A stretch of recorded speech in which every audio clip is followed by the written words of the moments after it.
గురుగారు నమస్కారం. మహాదేవ. గురుగారు చాలా మంది ఇండ్లలో వాళ్ళు ఆర్థిక ఇబ్బందులు ఎదుర్కొంటూ ఉంటారు. అప్పుల బాధ కావచ్చు, లేకపోతే అసలు ఇంట్లోకి డబ్బులు రాకుండా ఉండడం కావచ్చు. వీటన్నింటికి ఒక మంచి పరిహారం చెప్పండి గురుగారు. పరిహారము మొదలు నీ ఇల్లు శుద్ధిలో ఉంటుంది తల్లి. హ్మ్. మొట్టమొదటిది ఏంటిది అని అంటే, ఇందాకే క్రితంలో మనం ఒక వీడియో చేసాము. ఆడవారు చేయకూడని పనులు అనే వీడియో చేసినప్పుడు అవును. ఉదయాన్నే సూర్యుడు ఉదయించక ముందుకే ఇల్లు అలుకు చల్లాలి అనేది చెప్పాను. అవునా? అవును. సేమ్ మొదలుగా ఆర్థిక సమస్యల్లో నుంచి బయటపడాలి అని అంటే, నీ ఇంటి ముందు ఆవు పేడతో అలుకు చల్లాలి. అలుగు చల్లి ముగ్గు వేయాలి. ఎందుకంటే లక్ష్మీదేవి ఆవాహితమయ్యేది వాటి వల్లనే, ఓకే. ఆకర్షితురాలయ్యేది కూడా అందువలనే. పూర్వంలో ప్రతి ఒక్కరింటి ముందు నీళ్లు చల్లుకునేది. అవునా? పేడ నీళ్లు చల్లేసేది, ఆరోగ్యవంతులుగా ఉండేది. అప్పుడు అలా చల్లుకున్న తర్వాత ఎంతో మంది ఎన్నో రకాల భూములు కొనుక్కొని వ్యవసాయాన్ని ఆచరించి ఒక వృద్ధిగా ఉండేది. తర్వాత మనం ఎప్పుడైతే అలుగు చల్లడం మానేస్తూ ఉన్నామో చూడండి, మనకు తెలవక ఆస్తులు అమ్ముకోవడాలు అవి ఇవి చేస్తున్నాం జరుగుతున్నది. తర్వాత రెండవది ఏంటి, ఇంట్లో వాస్తవానికి ఒక దరిద్ర దేవత అనేది వచ్చేస్తున్నది. దరిద్ర దేవత అంటే ఎవరు?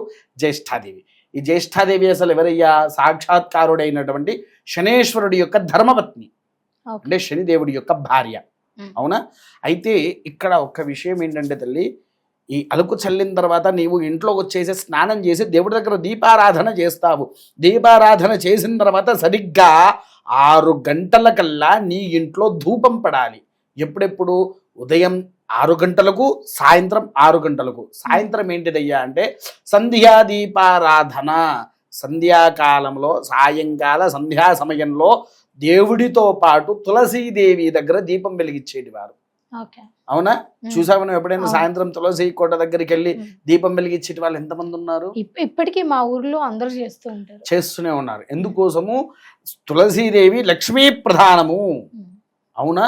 అందుకోసం ఏంటంటే తులసి కోట దగ్గర దీపారాధన చేసి వచ్చి 6ంటికల్లా నువ్వు నీ ఇంట్లో మళ్ళీ ఊదు వెయ్యాలి. ఉదయము సాయంత్రం ఊది వేస్తే ఏంటిదయ్యా అంటే నీ ఇంట్లో చుట్టూరుగా ఉండేటువంటి దరిద్రము అనేటువంటిది నివారణ అవుతుంది. అంటే ఇల్లు శుద్ధిగా ఉంటే అప్పు బాధలు కూడా మెల్లిమెల్లిగా తగ్గుతాయి అంటున్నారు. తగ్గుతూ ఉంటాయి తల్లి. అప్పు బాధలే కాదు, మానసిక ఒత్తిడి కూడా తగ్గుతుంది.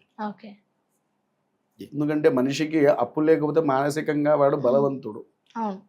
అవునా? కొన్ని విషయాలను బట్టి మానసికంగా కూడా కొంతమంది అయ్యేటి వాళ్ళు ఉంటారు. కానీ ఆ ఊదు అనేటువంటిది నీ మనసులో ఒక ఉత్తేజాన్ని నింపుతుంది. అయితే ఈ ఊదు దేంతో వెయ్యాలి? కేవలం ఒక ఊదు వేస్తే సరిపోతుందా? సరిపోతుందా? లేదు గురుగారు. మరి ఏమేమి వెయ్యాలి? మీరు చెప్పేదంతా వెయ్యాలి అని మా ప్రేక్షకులు మీరు ఏం చెప్తారా అని ఎదురు చూస్తున్నారు. అంతే అంటవా?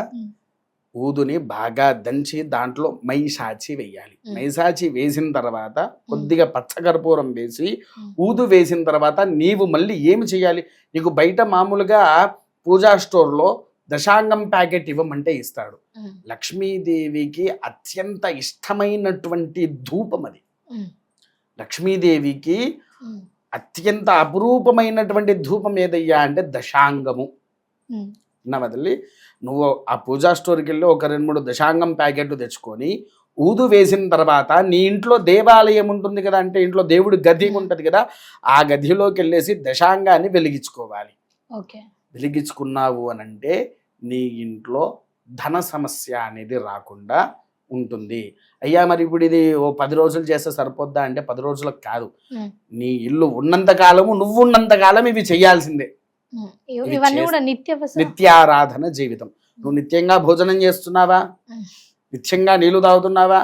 నిత్యంగా రోజు కాఫీ తాగుతున్నావా? ఇవన్నీ ఎందుకు చేస్తున్నావు? నీకు అవసరం. ఇవి వాళ్ళకు అవసరం. ఓకే గురుగారు, ప్రతి ఒక్కరికి కూడా అర్థమయ్యే విధంగా చాలా చక్కటి పరిహారాలన్నీ కూడా తెలియజేశారు. ధన్యవాదాలు. మహాదేవ.